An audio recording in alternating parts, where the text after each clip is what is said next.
I'm Ayishat Akanbi. I'm a fashion stylist, writer and social commentator. I believe personal style is less to do with clothes and more to do with your attitude to life. I've worked with people like Amir Khan, Labyrinth, JLS, Craig David. I've been involved in campaigns for Eastpak, Nike and Adidas, Black Lives Matter, and spoken on CNN News, BBC Breakfast, SOAS University and the V&A. I'm inspired by past civil rights activists and the idea of freedom.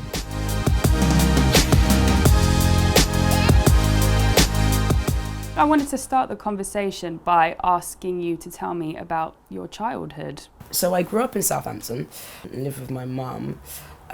She is very traditionally Nigerian and Muslim.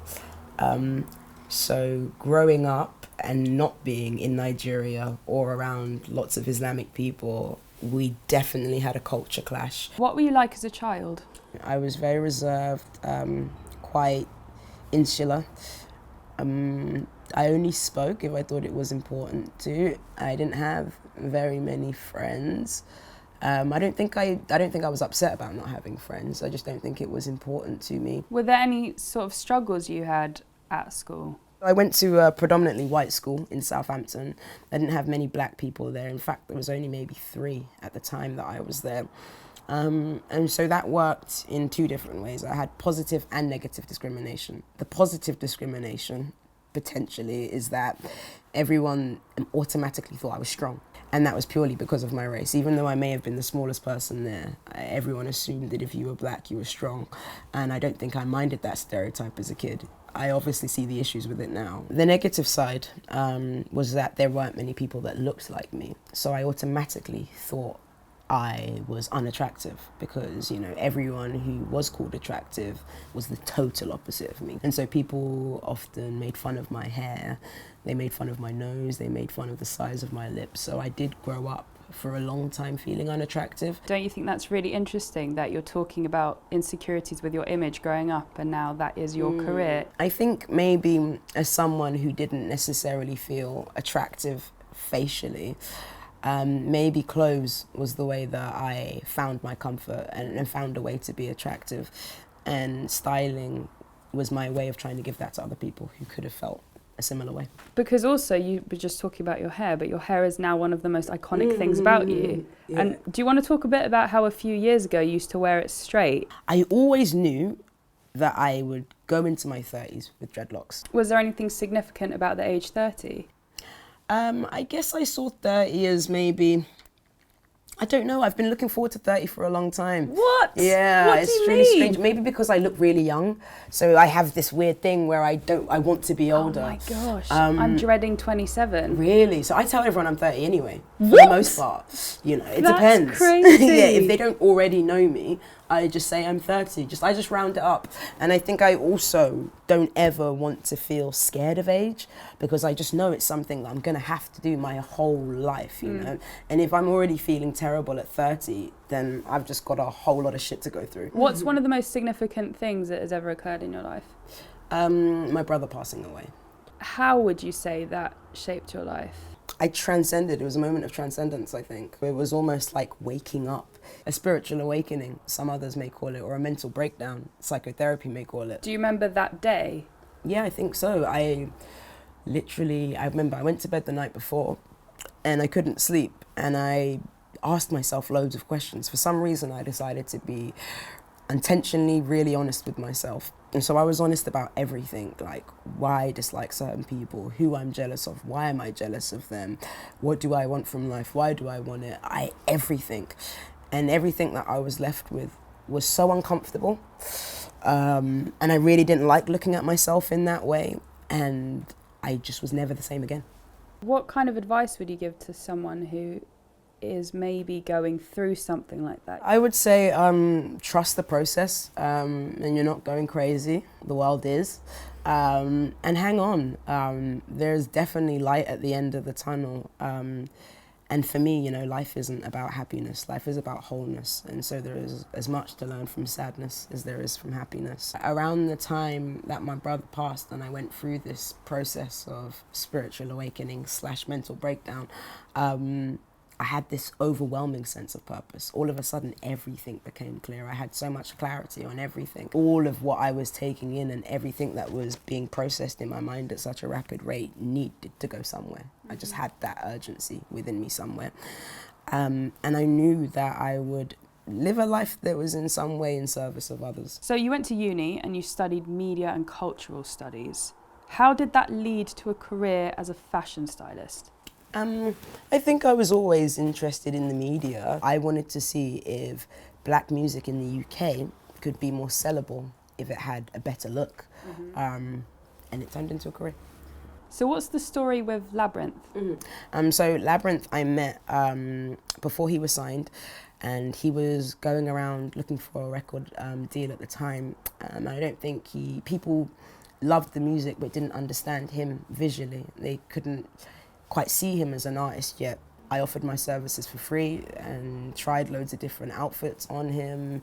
Loads of things didn't work, and then we found something that did work, and it stuck. He kept me. I was his first stylist, and so when he got signed, the record label were interested in who's this person styling Labyrinth. That was in 2010, and I didn't register my business until 2013. Does it annoy you when people label you as a fashion stylist when you are so much more than that? I don't know if it annoys me. Sometimes it embarrasses me. Why? Yeah. Sometimes it embarrasses me because I guess that's the conflict I have now. You know, I started fashion styling when I was young. I was 21, and the idea of working with celebrities had a particular glamour to it that I really ate up at a young age. As much as style does and can transform people and make them feel confident, there also is the shallow, materialistic side that makes people very conscious of who they are in negative ways, and that sometimes can embarrass me to be part of it. What kind of challenges would you say you face on a daily? Self-doubt, insecurities about mathematics, anything to do with numbers almost makes me want to cry. That's so interesting though, considering you've managed to carve your own career, start a business, and you spend quite a lot of your time reading books and on TV. You've been on BBC News. I'm relatively unaware of a lot. I think there's a certain level of detachment that I have as well. So as much as I have self-doubt, I'm also detached from any ideas about how I should be. You're obviously successful. How would you define success? Success for me is having enough inner peace to stop competing. You Instagrammed something the other day. You said, I see so many amazing people conflicted by who they are and who they think they need to be for success. What did you mean by that? There are so many amazing people that I meet constantly. They're stuck in this conflict of, okay, if I want to really be successful, then I need to go here, I need to hang out with this person, I need to take pictures there, I need to have this amount of following. And it completely compromises everything that they are. And I really think that everyone that we admire and respect, and everyone who's been a past icon, they were icons because they were themselves. Having that type of confidence to be who you are. And I think that is success, is to retain who you are whilst doing what you love. That to me is success. Because there are a lot of people who have money and they're nothing like who they want to be.